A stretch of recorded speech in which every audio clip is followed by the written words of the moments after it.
ठंडी हवाओं में एक अजीब सी खुशकी थी, जैसे किसी तूफान के आने की आहट हो। मैं अपनी चमचमाती गाड़ी में बैठा सिगरेट सुलगाते हुए सामने फैले रोशनी को देख रहा था। दिल्ली में कनॉट प्लेस की रातों में हमेशा मेरे लिए एक नया खेल होता था। नाइट क्लब, खूबसूरत चेहरे, महंगी शराब, एक नई औरत। लेकिन आज की रात अजीब थी। मेरे अंदर कहीं बेचैनी सी थी, जैसे कोई चीज़ छूटने वाली हो, जैसे कोई पुरानी याद का साया बनकर मेरे आसपास मंडरा रही हो। मैं अपने ऐसी सोच को झटक कर अपना फ़ोन निकाला और एक कॉल मिलाई। क्या सीन है, मैंने भौतिक से सीधा सवाल किया। भौतिक की हंसी फ़ोन के दूसरे तरफ सुनाई दी थी। आज तो फिर हमेशा की तरह बेचैन हो रहा है। तुझे पता भी है कि टीना मान गई है। बंगले पर जा, वो तेरा इंतज़ार कर रही है। मेरे होंठों पर एक जहरीली मुस्कुराहट उभरी। मैं जानता था कि वो मना नहीं करेगी। भौतिक ने एक ज़ोरदार ठहाका लगाया। तू हमेशा जान लेता है विजय। शायद इसलिए दुनिया हमें बिजनेस साइको कहती है। हम हर चीज़ की कीमत लगा सकते हैं, हर चीज़ खरीद सकते हैं। मैंने हवा में बहुत बातें फेंकी और अपनी गाड़ी स्टार्ट कर दी। रात के उस पहर सड़कें सुनसान थी और मैं अपनी मंजिल के तरफ बढ़ रहा था। टीना का बंगला, ये खेल मेरे लिए नया नहीं था। मैं औरतों को खरीदता था और फिर उनसे दिल भर जाने पर उन्हें छोड़ देता था। मेरे लिए ये सब एक खेल था और मेरे लिए दुनिया में सिर्फ हार और जीत थी। मैंने गाड़ी एक आलीशान बंगले के सामने रोकी। गेट पहले से खुला था, जैसे वो मेरे स्वागत के लिए खुला छोड़ दिया गया हो। मैंने अंदर कदम रखा तो रोशनियों की चमक दमक में टीना की परछाई दरवाजे के पास नजर आई थी। वह हमेशा की तरह हसीन लग रही थी, महंगी रेशमी कपड़ों में, मजबूत लंबे घने बालों को एक तरफ गिराए हुए और हाथ में शराब का गिलास लिए, जैसे मेरा इंतजार कर रही हो। तुमने देर कर दी विजय, उसने शरारत भरी मुस्कुराहट के साथ कहा। मैंने आगे बढ़कर उसके तरफ देखा। तुम्हें तो पता है मैं हमेशा अपनी शर्तों पर आता हूँ। वह हंसी, लेकिन उसकी हंसी में एक अजीब सी खनक थी। कुछ ऐसा था जो उसके खिलाफ था, जैसे वह कुछ छुपा रही हो। क्या हुआ टीना, आज कुछ बदली बदली लग रही हो? बस यूं ही उसने नज़रें चुराते हुए कहा। कभी कभी दिल चाहता है कि ज़िंदगी में कुछ अलग हो। मैंने सिगरेट का एक धुआं छोड़ा और उसके पास जाकर उसके कान में धीरे से कहा, जिंदगी में अलग चीज़ें सिर्फ मेरे हाथ में होती है। टीना, मैं जो चाहूँ वही होता है। लेकिन उस रात मेरे अपने शब्द मेरे खिलाफ जाने वाले थे। वह कमरा बिल्कुल सुनसान, रातों में डूबा हुआ था। टीना मेरे पास थी, लेकिन उसके अंदाज में एक अजीब सी बेचैनी थी। मैं हमेशा औरतों की रग रग को समझता था और जान चुका था कि कुछ न कुछ गड़बड़ है। क्या बात है टीना, कुछ कहना चाहती हो? उसने एक पल को मुझे देखा, फिर धीरे से कहा, विजय, क्या तुम्हें कभी किसी से मोहब्बत हुई है? मैंने जोरदार ठहाका लगाया। मोहब्बत, ये शब्द मेरे लिए कोई मायने नहीं रखती टीना। मैं जिस चीज़ को चाहता हूँ उसे खरीद लेता हूँ। मेरे लिए मोहब्बत भी एक कारोबार है। टीना ने गहरी सांस ली, जैसे वो पहले से जानती हो कि मैं यही कहूँगा। फिर वह धीरे से बोली, कभी कभी जो चीज़ खरीदी जा सकती है वही सबसे ज़्यादा कीमती भी होती है विजय। मैंने हंसी में कहा, यह फारसी मुझे मत सिखाओ। तुम खुद अपनी कीमत तय करके यहाँ आकर बैठी हो, तो फिर ये बातें क्यों?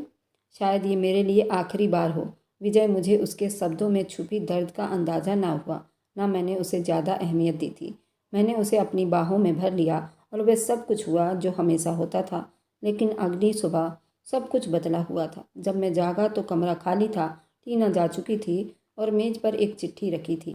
विजय, हर औरत खरीदी नहीं जा सकती। कुछ लोग कीमत वसूल नहीं करते, बल्कि कीमत चुकाकर चले जाते हैं। शायद तुम्हें आज तक सिर्फ वही औरतें मिली हैं जो खुद को बेचती थी, लेकिन एक दिन तुम्हें वो मिलेगी जो तुम्हारे पास होकर भी तुम्हारी नहीं होगी। उस दिन तुम्हें एहसास होगा कि हारना किसे कहते हैं। मेरे माथे पर बल पड़े। टीना का कहा गया शब्द मुझे चकरा कर रख गया था। मैंने फ़ोन उठाया और भौतिक को कॉल मिलाई। ये टीना कहाँ गई? भौतिक ने हैरानी से कहा, क्या मतलब, तुम्हारे पास नहीं है? नहीं, वह जा चुकी है। भौतिक कुछ पल तो चुप रहा, फिर धीरे से बोला, विजय, शायद तुम्हारे खेल का वक्त ख़त्म हो रहा है। मैंने बौखलाहट में फ़ोन बंद कर दिया, लेकिन मेरे अंदर कुछ अजीब सा हो रहा था। ये पहला मौका था जब कोई औरत मुझे यूं छोड़ कर गई थी। ये पहला मौका था जब मैं खुद को कमज़ोर महसूस कर रहा था। और ये पहला मौका था जब मुझे लगा कि शायद सच में मैं हारने वाला हूँ। रात के सन्नाटे में जब सब कुछ थम जाता, तब इंसान के अंदर की बेचैनी ज़्यादा तेज हो जाती है। मैं अपनी हवेली की ड्राइंग रूम में बैठा सिगरेट पर धुएं उड़ा रहा था, लेकिन मेरा दिमाग कहीं और था। टीना का जाना मेरे लिए मामूली बात होनी चाहिए थी, लेकिन अजीब बात यह थी कि मैं बराबर उसके शब्दों को दोहरा रहा था। हर औरत खरीदी नहीं जा सकती। कुछ लोग कीमत वसूल नहीं करते बल्कि कीमत चुकाकर चले जाते हैं। ये शब्द मेरे अंदर कहीं चुभ गए थे। मुझे अब छिनमिनाहट हो रही थी। मैंने कभी किसी औरत की परवाह नहीं की थी, न मैं किसी के बारे में इतना सोचता था। फिर आज ऐसा क्यों हो रहा था? फ़ोन बजा, भौतिक का कॉल था। विजय, सब ठीक है? आज वह मुझ पर जैसे शक कर रहा था। मैंने सर झटका कहा, हाँ सब ठीक है, बस कुछ अजीब लग रहा है। अजीब? हा हा हा, पहली बार कोई तेरे हाथ से निकल गई, वरना तू हमेशा विनर बनता था। भौतिक ने मजाक में कहा, लेकिन शायद वह ठीक कह रहा था। छोड़ो, कोई और काम की बात करो। मैंने उस वक्त उस बात को ही बदल दिया था। भौतिक हंसा। अच्छा तो काम की बात सुन, कल दफ्तर में एक नई लड़की आ रही है जॉब के लिए। काफ़ी मासूम है और शरीफ लग रही थी। मेरे ख्याल में वह तेरी सेक्रेटरी बनने के लायक है।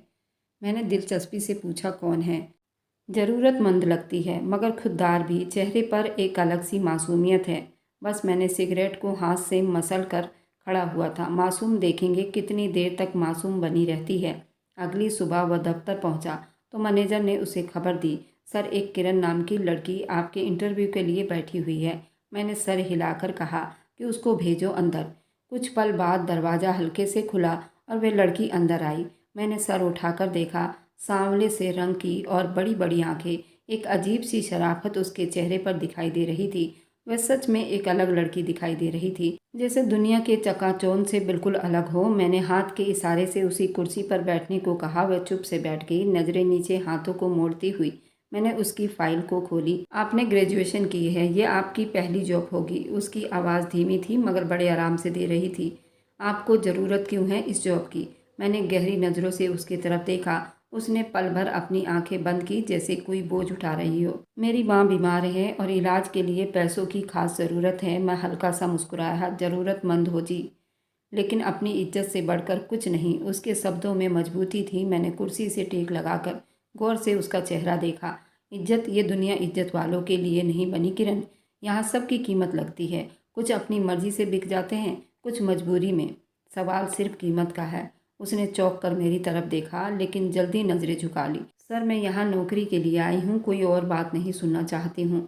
मुझे उसके अंदाज में एक नरमी, एक मजबूती नजर आई। मैंने फैसला कर लिया।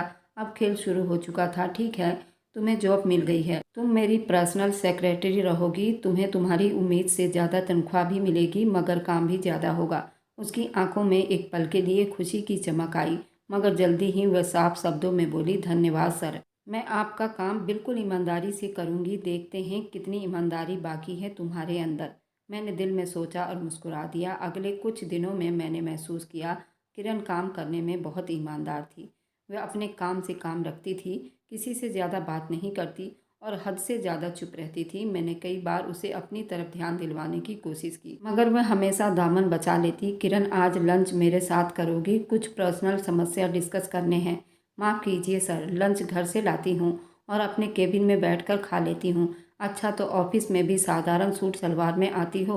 लगता है ये तुम्हारा पसंदीदा कपड़ा है। जी सर, मैं जैसी हूँ वैसी रहना पसंद करती हूँ।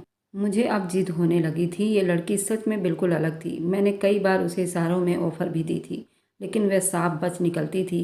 ये भी एक दिन ज़रूर झुकेगी, इंतज़ार करो विजय, मैंने खुद से कहा और एक नया मंसूबा बनाया। मेरे लिए औरतों को काबू में करना कभी मुश्किल नहीं था। हर लड़की की कमजोरी होती है। किसी को पैसे चाहिए होते हैं, किसी को शोहरत, किसी को इज्जत का लालच होता है, और कुछ को वह सपने जो अपनी आंखों में बरसों से सजा कर रखती हैं। किरण बस एक आम सी लड़की थी। फ़र्क बस इतना था कि वह नखरे कुछ ज़्यादा ही दिखा रही थी। लेकिन अब ज़्यादा देर नहीं। मैंने सिगरेट का धुआं छोड़ते हुए सोचा, ये जल्दी ही मेरे कदमों में होगी। मैंने अपनी कुर्सी से टेक लगाकर फ़ोन उठाया और भौतिक को कॉल किया। भौतिक, ये लड़की बड़ी ज़िद्दी निकली, पर मुझे मज़ा आ रहा है। भौतिक हंसा। तू कौन सा हार मानने वाला है? जिस लड़की को चाहता है उसे पाना अपना कर्तव्य समझता है। बिल्कुल वक्त आ गया है कि मैं अपनी चाल चलूं, मैंने मुस्कुराते हुए कहा। भौतिक ने पूछा कि अब तेरा क्या प्लान है? कल देखना, ये लड़की खुद मेरे पास आएगी और अपनी इज्जत मेरे कदमों में रख देगी। अगले दिन टाइम से दफ्तर आई। वह हमेशा चुप रहती थी, हमेशा की तरह नज़रें झुकाकर। मैंने उसे नज़रअंदाज करने का फैसला किया था, जैसे उसका आना और नहीं आना मेरे लिए कोई मायने ही नहीं रखता हो। कुछ घंटे बीते, फिर अचानक मैंने मैनेजर को बुलाकर गुस्से में कहा, किरण को कहो वह अभी मेरे केबिन में आए। कुछ पल के बाद दरवाज़ा खुला। वह अंदर दाखिल हुई।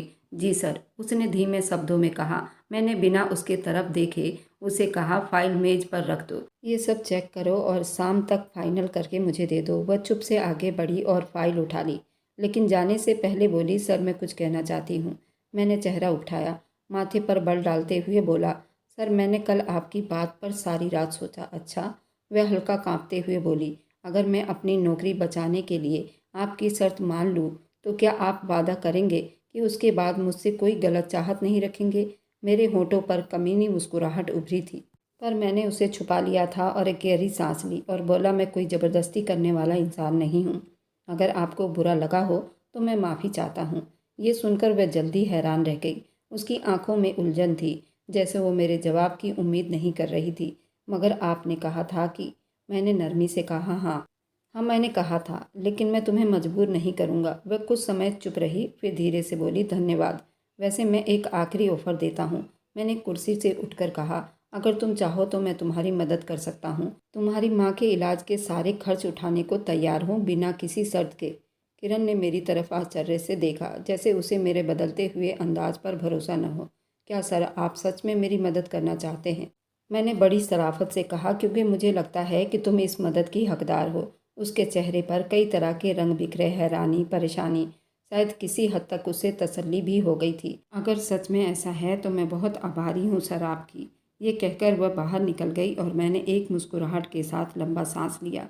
ये तो अभी शुरुआत है किरण, खेल अभी ख़त्म नहीं हुआ।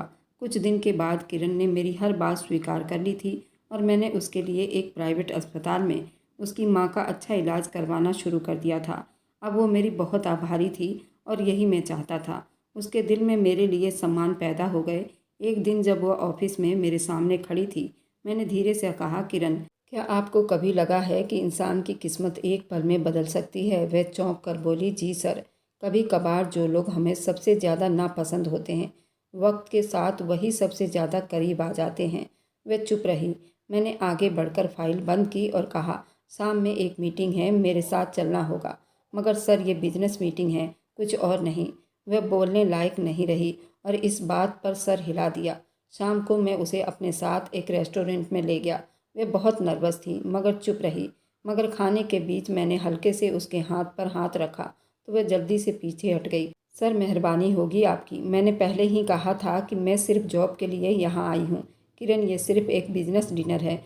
तुम्हारी इज्जत मेरी नज़रों में हमेशा वही रहेगी। उसके चेहरे पर अजीब सी परेशानी थी, जैसे वो मेरे बदलते रवैये को समझने की कोशिश कर रही हो।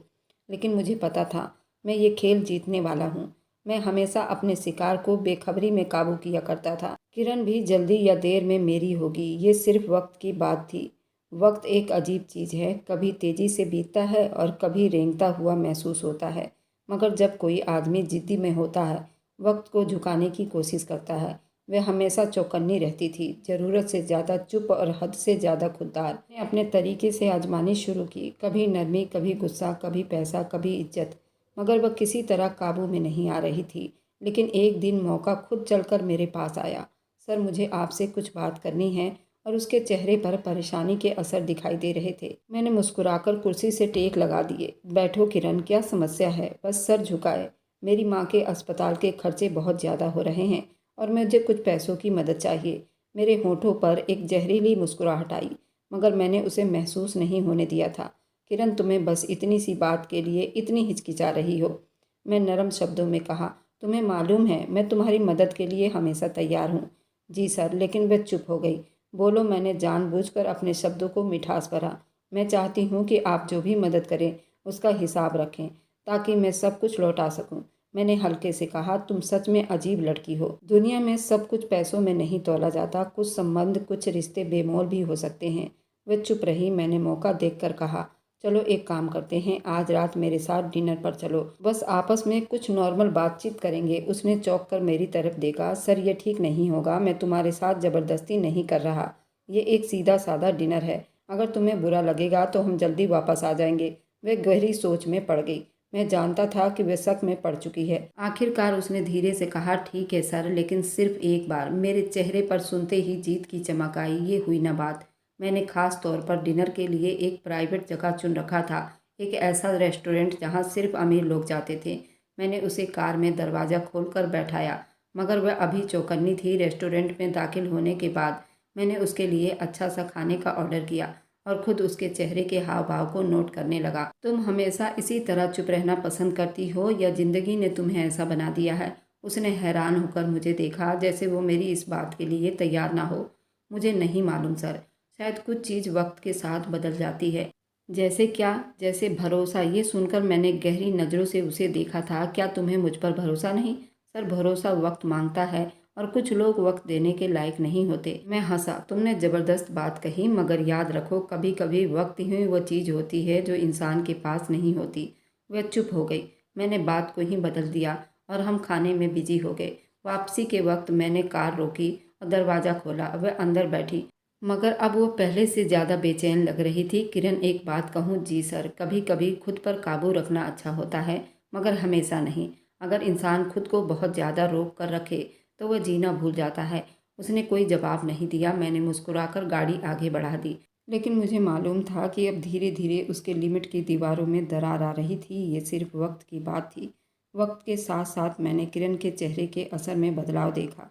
वह अब सावधान रहती थी, मगर अब उसकी आंखों में वह तेजी नहीं थी जो पहले हुआ करती थी। मैं जानता था कि यह मेरा पहला कदम था। उसे अपनी दुनिया में घसीटने का यह मेरा पहला कदम था। एक चीज़ मुझे अभी भी बेचैन कर रही थी। वह पूरी तरह मेरे काबू में नहीं आ रही थी। वह अभी भी मुझसे कुछ दूरी बनाकर रखती थी। अभी वो मुझे वह इज्जत नहीं दे रही थी जो बाकी लड़कियां देती थी, और यही मुझे तोड़ना था। मैंने अपनी कुर्सी पर बैठकर सिगरेट जलाया और धुआं हवा में छोड़ते हुए भौतिक को फ़ोन लगाया। यार, ये किरण कुछ ज़्यादा ही ज़िद्दी है। भौतिक मेरी बातों पर हंसा। तू कब से जिद के आगे झुकने लगा है? बस सोच रहा हूँ उसे कैसे तोड़ूं। लड़कियाँ या तो मोहब्बत से टूटती हैं या डर से। अगर मोहब्बत नहीं है तो डर पैदा कर दो।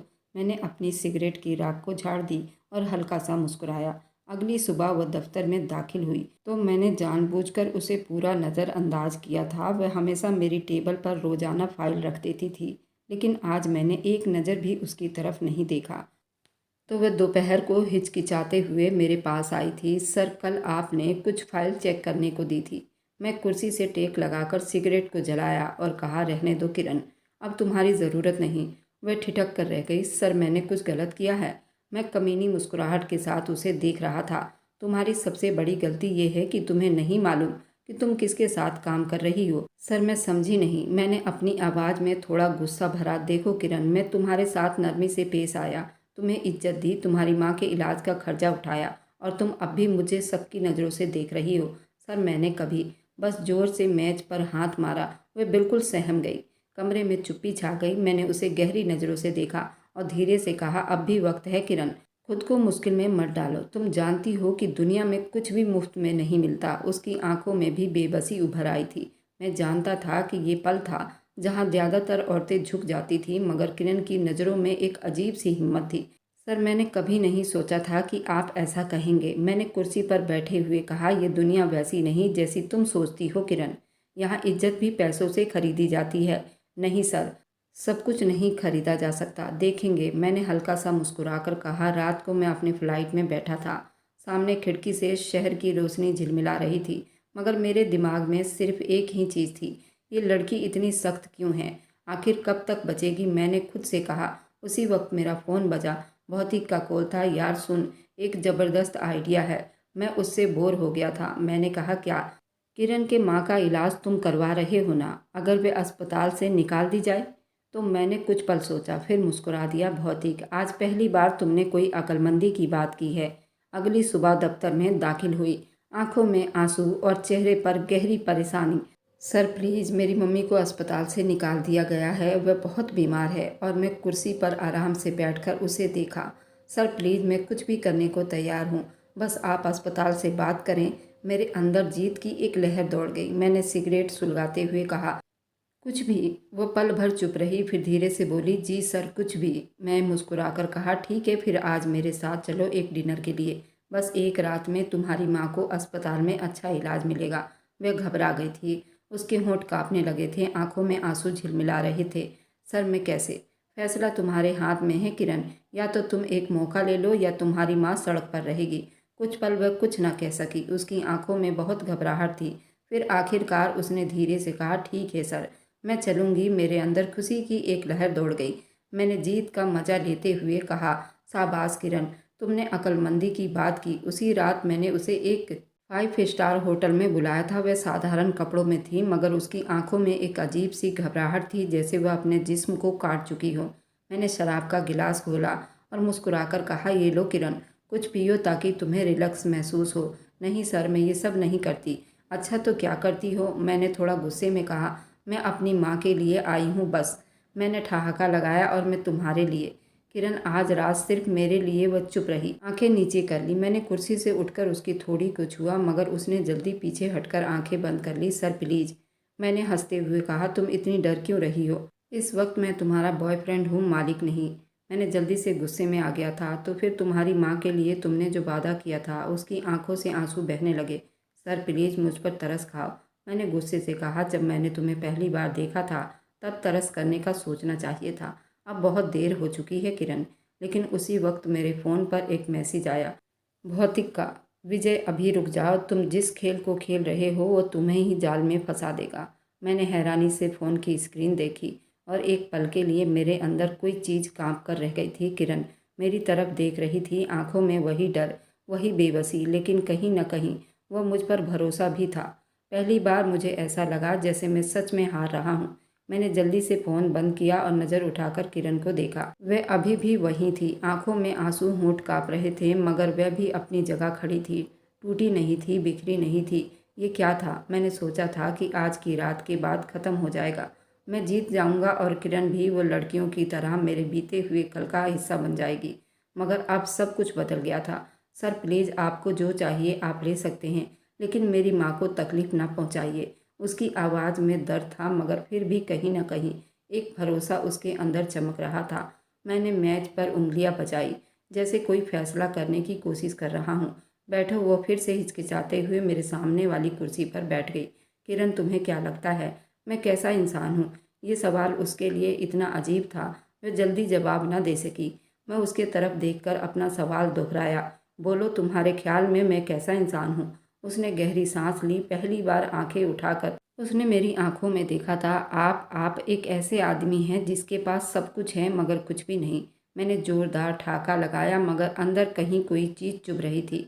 इस तरह के फालतू दबाव देने की ज़रूरत नहीं किरण, मैंने तुमसे सीधा सवाल किया है। उसने आंसू पोंछे और मजबूत शब्दों में कहा, सर, आपको लोगों के जज्बात की परवाह नहीं। आपके लिए हर चीज़ एक खेल है, हर आदमी एक खिलौना है। सबसे बढ़कर आप औरत को मजबूर समझते हैं। मैंने उसकी बात को मजाक में उड़ाने के लिए हंसने की कोशिश की, मगर वह मुस्कुराहट मेरे चेहरे पर आकर रुक गई थी। फिर भी आज तुम यहाँ हो क्योंकि मुझे अपनी माँ के लिए आपसे मदद चाहिए। लेकिन अगर आपको लगता है कि मैं अपनी इज्जत बेच कर ही वो मदद लूँगी तो आप गलत हैं सर। मैं मर जाऊँगी लेकिन आपके कदमों में गिरकर कुछ नहीं मांगूंगी। ये वो पल था जब मैंने महसूस किया कि ये खेल मेरे हाथ से निकल रहा है। मैंने बहुत सी औरतों को तोड़ा था, उनकी इज्जत रौंदी थी, उनके सपनों को बर्बाद किया था, मगर किरण मेरी उम्मीद के हिसाब से बिल्कुल उल्टा साबित हो रही थी। मैंने लंबी सांस ली, कुर्सी पर सीधा होकर बैठ गया। ठीक है किरण, तुम्हें तुम्हारी माँ की फिक्र है तो जाओ अस्पताल में, फ़ोन कर देता हूँ, तुम्हारी माँ को एक अच्छा इलाज मिलेगा। वह उलझी हुई नज़रों से मुझे देखने लगी। आप ऐसा क्यों कर रहे हैं? मैंने कंधे उचकाए। शायद मैं थक गया हूँ, शायद मैं ये देखना चाहता हूँ कि एक बार किसी को बगैर किसी कीमत की कुछ दूँ तो कैसा महसूस होगा। शायद आप हार रहे हैं। ये सुनकर मैंने चौंक कर उसकी तरफ देखा। जी सर, पहली बार आपको महसूस हो रहा है कि आप हार गए हैं, और इस एहसास से बचने के लिए आप खुद को तसल्ली देने की कोशिश कर रहे हैं। क्या आपने मुझे क्षमा कर दिया है? लेकिन हकीकत ये है कि मैंने आपको हरा दिया है। उसका भरोसा, उसकी आंखों की चमक, मुझे पहली बार लगा शायद मैं सच में हार रहा था। कुछ दिन के बाद किरण को दफ्तर से छुट्टी दे दी थी ताकि वह अपनी माँ के साथ टाइम बिता सके। मैंने अस्पताल के सारे खर्चे चुपचाप भर दिए थे। वापस बहुत ही हैरान था कि मैंने ये सब बगैर किसी शर्त के कर दिया। तूने सच कुछ नहीं किया? भौतिक ने आश्चर्य से पूछा। नहीं, कुछ नहीं, मैंने छोटा सा जवाब दिया था। भौतिक ने सर झटका ठहाका लगाया। यार, ये लड़की कुछ अलग ही निकली। तूने कसम खाई थी हर औरत को झुकाकर रहेगा, और अब देख खुद झुक गया है। बकवास बंद कर भौतिक, मैं किसी के आगे नहीं झुकता। मैंने गुस्से में कहा, मगर मेरे अंदर कहीं ये सच छुपा हुआ था। भौतिक ने सिगरेट का धुआं छोड़ते हुए कहा, तो फिर रातों को नींद क्यों नहीं आ रही? मैं चौंक कर उसके तरफ देखा। हाँ हाँ, मैं जानता था तू पहली बार किसी के बारे में सोच रहा है, और वह भी एक आम सी लड़की। भौतिक चिढ़ते हुए कहा। भौतिक, खबरदार जो एक शब्द भी और कहा। मैंने गुस्से से कहा, मगर हकीकत ये थी कि वह ठीक कह रहा था। किरण अब मेरे ख्याल से नहीं निकल रही थी। अगली रात मैं अपने फ्लैट में बैठा सिगरेट पी रहा था। हर चीज़ वैसी थी जैसे हमेशा से थी। मैं अकेला था, मेरे पास दुनिया की हर चीज़ थी, मगर आज वह सब बेमोल लग रहा था। फिर मेरे अंदर कुछ अजीब हो रहा था। क्या मैं सच में हार गया था? ये सवाल मेरे दिमाग में बार बार उथल पुथल कर रहे थे। यह वो खेल नहीं था जिसमें जीतने की कोई उम्मीद थी। मैंने हमेशा अपनी शर्तों पर खेला था, मगर ये पहला मौका था जब किसी ने मेरे उसूलों को तोड़ दिया था। मेरी दुनिया में जब से किरण आई थी, मगर मेरी तरह नहीं बनी थी। मैंने उसे तोड़ना चाहा, मगर वह खुद मुझे बदल गई थी। ये एक जंग थी और मुझे अंदाज़ा हो गया था कि मैं इस जंग में हार चुका हूँ। मैंने सर हाथों से थाम लिए। मुझे नहीं मालूम था ये सब कैसे हुआ, लेकिन एक बात ये थी, मैं अब किरण के मोहब्बत में पड़ चुका था। मोहब्बत शब्द मेरे लिए हमेशा एक मजाक रहा। मैंने मोहब्बत को सिर्फ कमज़ोर लोगों की कमज़ोरी समझा था, मगर अब मैं खुद उसी कमज़ोरी का हिस्सा बन चुका था। मैं विजय, जो औरतों को सिर्फ एक खिलौना समझता था, आज एक औरत के ख्याल में गिरफ्तार हो गया था। मैंने अपने फ्लैट की खिड़की से बाहर देखा, जहाँ शहर की रोशनियाँ झिलमिला रही थी। ये मेरे साथ क्या हो रहा है? मैं खुद से सवाल किया। फ़ोन उठाकर मैंने भौतिक को कॉल की। हाँ विजय, क्या हुआ? शादी करना चाहता हूँ। दूसरी तरफ बिल्कुल चुप्पी छाई हुई थी। फिर अचानक भौतिक का जोरदार ठहाका सुनाई दिया। तू पागल हो गया है विजय? वह लड़की तुझे नाक पर नचाती रही और अब तू उसी के पीछे पागल हो रहा है। मैंने गुस्से से कहा। भौतिक, मैं मजाक नहीं कर रहा हूँ, मैं अभी सीरियस हूँ। भौतिक की हंसी रुक गई। विजय, तूने जिंदगी में कभी किसी औरत से वफा नहीं की है, और अब तू सच में किसी से शादी करने का सोच रहा है? हाँ, क्योंकि ये लड़की मुझसे बिल्कुल अलग है। भौतिक कुछ पल चुप रहा, फिर बोला, अगर वह तुझे मना कर दे, मैंने आंखें बंद कर ली, तो मैं उसे अपनी जिद बना लूँगा। अगले दिन किरण जब दफ्तर आई, तो मैंने उसे अपने केबिन में बुलाया। बैठो, मैंने गंभीरता से कहा। वह चुप से बैठी, मगर उसकी आंखों में हल्की सी उलझन थी। मैं तुमसे शादी करना चाहता हूँ। किरण, उसके चेहरे पर हैरानी और यकीन नहीं कर पा रही थी। सर, ये कैसा मजाक है? ये मजाक नहीं है, मैं सच में तुमसे शादी करना चाहता हूँ। वह थोड़ी घबराहट में हंसी, मगर उसकी हंसी में तड़प थी। सर, क्या आपको लगता है कि मैं बेवकूफ़ हूँ? आप जैसे आदमी मोहब्बत नहीं करते, सिर्फ खेलते हैं। मैं तुम्हारे साथ खेल नहीं रहा। मैं अपनी पूरी ज़िंदगी में कभी किसी औरत के बारे में गंभीरता से नहीं सोचा, लेकिन तुमने मुझे बदल दिया है। सर, लोग नहीं बदलते, आप भी नहीं बदलेंगे। ये सिर्फ एक नया खेल है, एक नया एक्सपीरियंस, और मैं किसी खेल का हिस्सा नहीं बन सकती। मैंने गुस्से से मेज पर हाथ मारा। ये मेरा फैसला है किरण, और मैं जो चाहता हूँ हासिल कर लेता हूँ। उसने बड़े आराम से जवाब दिया, मगर उसकी आंखों में एक गुस्सा था। मोहब्बत में ज़बरदस्ती नहीं होती सर। विजय अब बिल्कुल चुप हो गया था। उसने कुर्सी से उठकर धीरे से कहा, मैं आपकी इज्जत करती हूँ, लेकिन मैं आपसे शादी नहीं कर सकती। ये कहकर वह दरवाज़ा खोलकर चली गई, और मैंने पहली बार अपने अंदर बेबसी महसूस की। मैं जो हमेशा जीतना चाहता था, आज एक औरत के सामने हार रहा था, मगर मैं हार मानने वाला नहीं था।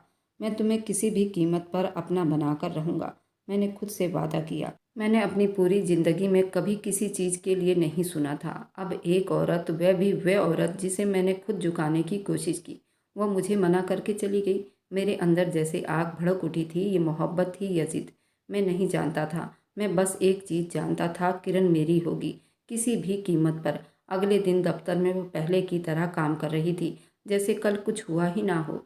लेकिन मैं जानता था कि उसके चेहरे पर वही असर, वही मजबूती मुझे अंदर से और ज़्यादा तोड़ कर रख देती थी। मैंने उसे अपने केबिन में बुलाया। वह चुप से अंदर आई, नज़रें नीचे थी, लेकिन चेहरे पर वही मजबूती थी। बैठो, मैंने उसे कहा। जी सर, उसने धीरे से कहा। मैंने गहरी नज़रों से उसे देखा। किरण, कल जो मैंने कहा, मैं उस बात को लेकर बिल्कुल सीरियस हूँ। मैं तुमसे शादी करना चाहता हूँ, उसने नरमी से कहा। सर, मैं पहले भी जवाब दे चुकी हूँ, और मैं तुम्हारी इस बात को नहीं मानता, मैंने कुर्सी से आगे झुककर कहा। किरण, मैं वह आदमी नहीं जो आसानी से हार मान लूँ। मैंने तुम्हें अपनी जिद बना ली है। वह चुप रही, फिर बोली, सर, मोहब्बत जिद नहीं होती। ये मेरे लिए मोहब्बत हो या जिद, मुझे फ़र्क नहीं पड़ता, बस मैं तुम्हें हासिल करना चाहता हूँ। सर, आप किसी चीज़ पर अपना मालिकाना हक समझ सकते हैं। मैं कोई चीज़ नहीं हूँ और ना मैं आपकी ज़िद हूँ। मैंने गुस्से से कहा, तुम्हें शायद अंदाज़ा नहीं है मैं क्या कर सकता हूँ। उसने मेरी आंखों में आंखें डालकर कहा, यही तो फ़र्क है विजय। मोहब्बत करने की बात नहीं होती, ना ही मोहब्बत को बेची जा सकती है। मेरे अंदर कोई चीज़ पिघलने लगी थी। अगर आप सच में मुझसे मोहब्बत करते हैं तो ज़बरदस्ती नहीं करेंगे। अगर ये मोहब्बत है तो आप इंतज़ार करेंगे जब तक मेरा दिल न मान जाए। और अगर ये मोहब्बत नहीं है तो फिर आपको मेरी कोई परवाह नहीं होनी चाहिए। ये कहकर वह चली गई। मैं कुर्सी पर बैठा अपने अंदर पैदा होने वाले उस नए जज्बात को समझने की कोशिश कर रहा था। ये ज़िद नहीं थी, ये मोहब्बत नहीं थी, और मैंने शायद पहली बार सच में किसी से मोहब्बत की थी। रात का सन्नाटा था। मैं अपनी गाड़ी में बैठा सिगरेट का धुआं उड़ा रहा था। दिल्ली के कनॉट प्लेस की सड़कें बिल्कुल सुनसान थी, मगर मेरे अंदर एक तूफान उभरा। मैंने खुद को किसी और ही जंग में फंसा हुआ महसूस किया था। मैंने सब कुछ छोड़ दिया था, ऐशो आराम, नाइट क्लब, औरत, सब कुछ, मगर मेरे अंदर जो आग लगी थी वो बुझने का नाम नहीं ले रही थी। लेकिन उस रात सब कुछ बदल गया। मुझे भौतिक का फ़ोन आया और उसकी आवाज़ में एक कपकपाहट थी, घबराहट थी। विजय, जल्दी अस्पताल पहुँचो, किरण मुश्किल में है। मेरे हाथ से सिगरेट गिर गया। क्या हुआ, मैंने झुंझलाकर पूछा, मगर फ़ोन बंद हो चुका था। मेरा दिल ज़ोर ज़ोर से धड़कने लगा। गाड़ी स्टार्ट की, पूरी रफ्तार से अस्पताल की तरफ चल पड़ा। कुछ भी हुआ तो मैं खुद को कभी माफ़ नहीं करूँगा। जब मैं अस्पताल पहुँचा तो भौतिक मुझे गेट पर ही मिला। चेहरे पर एक अजीब सी घबराहट थी। किरण कहाँ है, मैंने बेचैनी से पूछा। भौतिक ने मेरी आंखों में देखा, धीरे से बोला, विजय, किरण को अगवा करने की कोशिश की गई थी। मेरी आंखों के आगे अंधेरा छा गया था। मैंने गुस्से से उसका गिरेबान पकड़ लिया। किसने किया, वह कौन था? भौतिक ने मेरा हाथ झटका और बोला, विजय, होश में आओ। वे लोग शायद तेरे दुश्मन थी। शायद वे समझते थे किरण तेरे लिए कोई खास हैसियत रखती है, इसलिए उन्होंने उसे निशाना बनाया। मैं दीवानों की तरह अस्पताल के अंदर भागना शुरू कर दिया। मैंने बहुत सी लड़कियां देखी थी, बहुत से दिल तोड़े थे, मगर आज मेरा दिल खुद किसी ने मुट्ठी में जकड़ लिया था। मैंने अपनी ज़िंदगी में कभी किसी के लिए इतना प्यार महसूस नहीं किया था जितना आज कर रहा था। किरण इमरजेंसी वार्ड में थी। डॉक्टर उसका चेकअप कर रहे थे। उसका हाथ जख्मी था। चेहरे पर डर के असर दिखाई दे रहे थे, मगर वह जिंदा थी और यही मेरे लिए सबसे ज़रूरी बात थी। मैं उसके पास गया, मगर वह मुझे देखकर पीछे हट गई। विजय, प्लीज़ चले जाओ यहाँ से। ये सुनकर मैंने पहली बार जिंदगी में खुद को बेबस महसूस किया था। किरण, तुम ठीक हो? किसने किया ये सब? मेरी आवाज़ कपकपा रही थी, जो मेरे लिए एकदम नई बात थी। किरण ने आंखों में आंसू लिए मेरी तरफ देखा। पता नहीं, दो आदमी थे। मुझे रास्ते में घसीटने की कोशिश की, मगर मैं बचकर भाग गई। मैंने गुस्से से मुठ्ठियाँ भींच ली। कौन थे वह? मैं उनको ज़मीन से उठाकर आसमान पर लटका दूंगा। विजय, तुम्हें क्या फ़र्क पड़ता है? तुम भी तो मुझे हमेशा अपने काबू में करने की कोशिश करते रहे, और तुम में और उनमें क्या फ़र्क है? ये शब्द मेरे दिल में तीर की तरह लगे। मैंने पहली बार खुद को किसी ऐसी जगह पाया जहाँ मैं न लड़ सकता था, न जीत सकता था। मैंने गहरी सांस ली और धीरे से कहा, किरण, शायद मैं सच में एक बुरा इंसान था, मगर आज तुम्हें कुछ हो जाता तो मैं शायद खुद को कभी माफ़ नहीं कर पाता।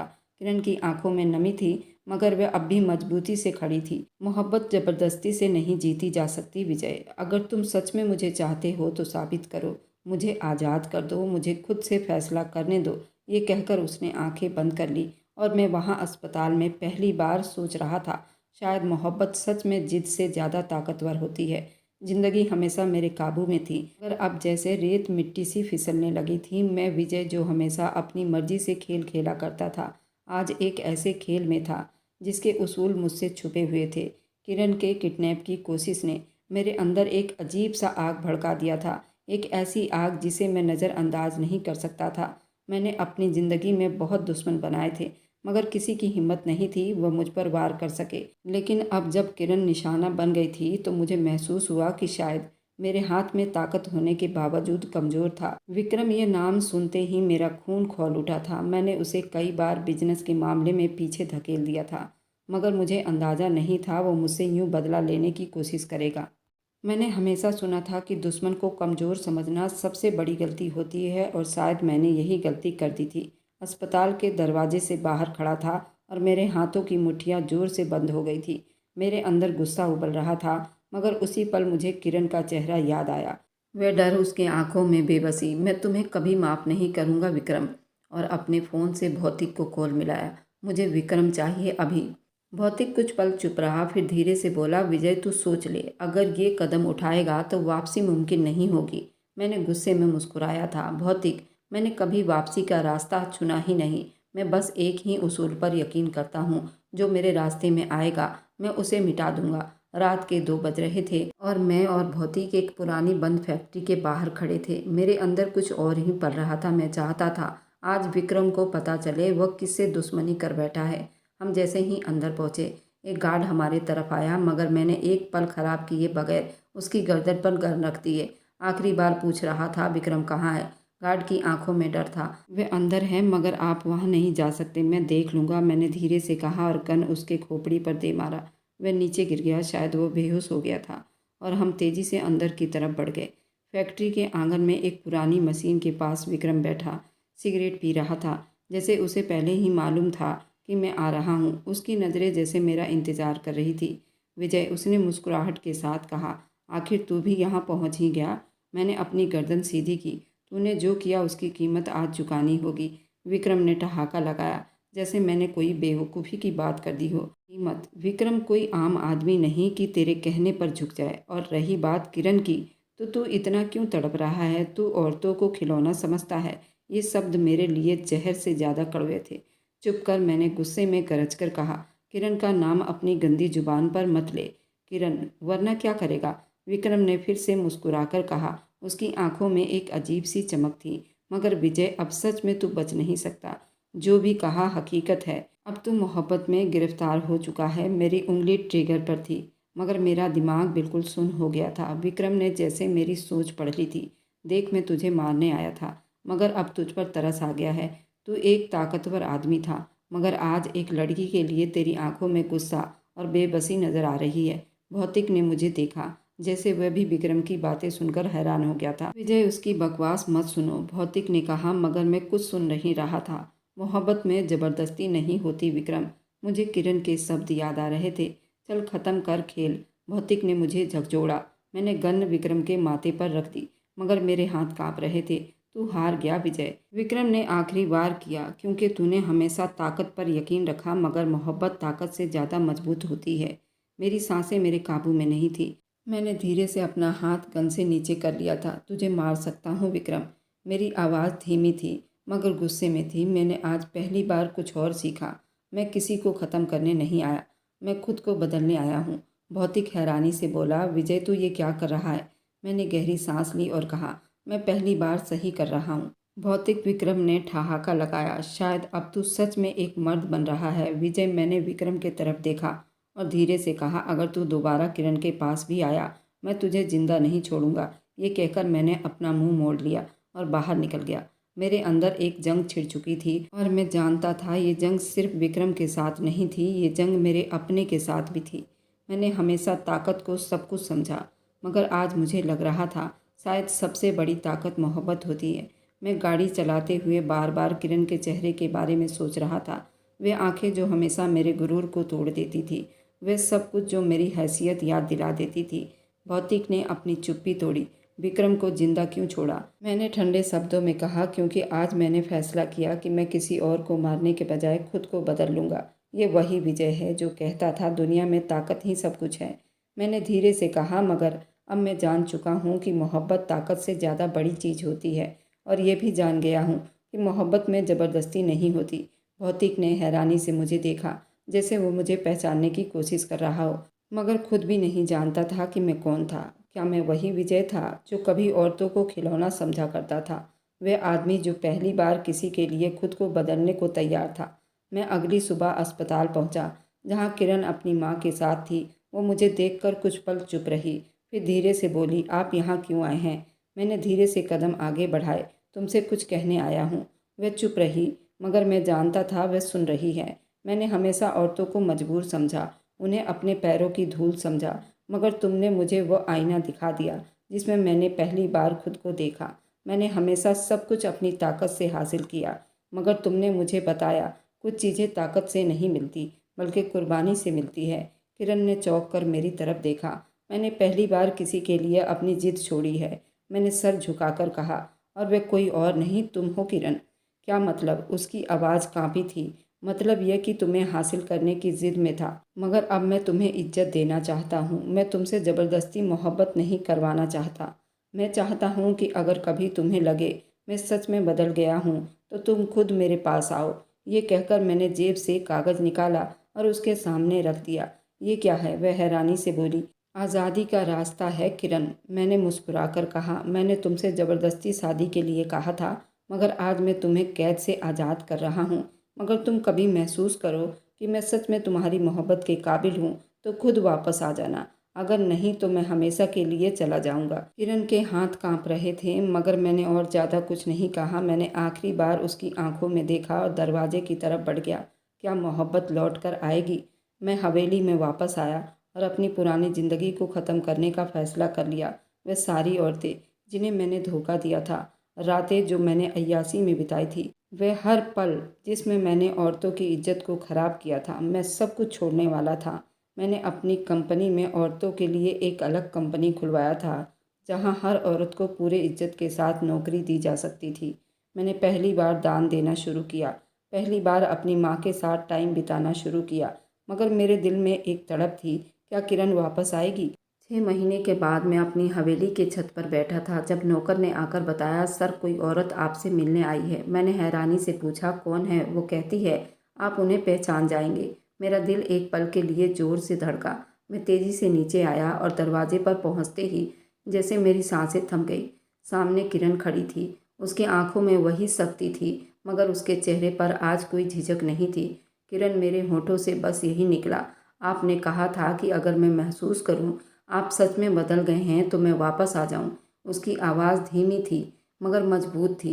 मैं चुप खड़ा उसे देखता रहा। और मैं देख रही हूँ विजय कि आप सच में बदल चुके हैं। मैंने गहरी सांस ली, पहला कदम आगे बढ़ाया। क्या इस बार ज़बरदस्ती नहीं कर सकता? मैं शरारत से कहा। किरण मुस्कुराई। अब आपको ज़बरदस्ती की ज़रूरत नहीं। मैंने पहली बार किसी को हासिल करने के बजाय उससे हार मान गया था। मैं सुधर चुका था। ये सब किरण की वजह से हुआ था। और मेरी वीडियो जहाँ कहीं से भी आप लोग देखते हैं, कमेंट में अपने शहर और राज्य का नाम ज़रूर बताइए। मुझे आप लोगों के कमेंट पढ़ने में बहुत आनंद आता है और उन सभी का मैं बहुत बहुत धन्यवाद करना चाहती हूँ जो लोग मेरी वीडियो को देखते हैं, लाइक करते हैं, शेयर करते हैं। अगर आपको आज की कहानी पसंद आई है तो वीडियो को ज़रूर लाइक कीजिएगा और अपने दोस्तों के साथ शेयर भी कर दीजिएगा। और हाँ, अगर आपने अभी तक हमारे चैनल को सब्सक्राइब नहीं किया है तो ज़रूर सब्सक्राइब कर लीजिए। मिलते हैं हम अपनी कल की एक और नई दिलचस्प कहानी के साथ। मुझ पर सदा अपना प्यार और स्नेह बनाए रखें। सभी को मेरा प्यार भरा नमस्कार। दोस्तों, खुश रहें, स्वस्थ रहें, मस्त रहें।